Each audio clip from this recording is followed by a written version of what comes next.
Part greater Tripuraland movement. Okay, ठीक है।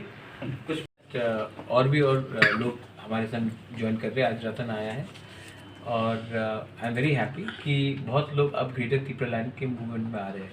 IPFT का एजीएस अगर आज आता है, क्योंकि उनका भी डिमांड था त्रिपुरालैंड सेपरेट स्टेटहुड, हमारा भी डिमांड ग्रेटर त्रिपुरालैंड है। ऑलमोस्ट 99% एक ही डिमांड है। और अगर आज हम एक हो रहे हैं तो इसका ये मतलब नहीं है कि ये आईपीएफटी को कुछ ख़राब बोलकर हमारे त्रिपुरा मोथा में आ रहे हैं।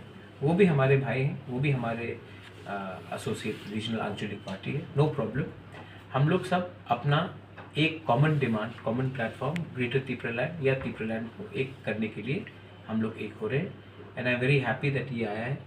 और आने वाले दिन में मैं अपील करूँगा कि जो भी हो, जीएमपी से हो, जनजाति मोर्चा से हो, एसटी से कांग्रेस से हो, आईपीएफटी से हो, कोई भी पार्टी से हो, अगर आपको अपना त्रिपुरा के लिए कुछ करना है, अगर आपको त्रिपुरा के लिए क्रिएटिव मूवमेंट करना है, तो आप आकर हमारे संग एक बार ग्रेटर त्रिपुरालैंड के मूवमेंट में ज्वाइन कीजिए। हम लोग जीतेंगे 2023 में। अगर हम लोग जीता तो ये सिर्फ मोथा का जीत नहीं होगा, ये त्रिपुरा हमारा दोहा का जीत होगा। अगर हम लोग हारेंगे तो हमारा पोजीशन जो एक टाइम 90% था, आज 30% है। आने वाले दिन में हम लोग ख़त्म हो जाएंगे।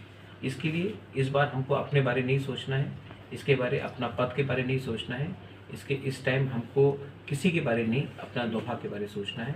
इसके लिए I appeal to everyone to come and join the movement. And I am very happy आप आया है, आपने सेक्रीफाइस किया है, अपना पद के बारे नहीं सोचा, अनकंडीशनली आप आया है। आई होप दैट आने वाले दिन में और लोग भी हमारे साथ जुड़ेंगे। Well I know.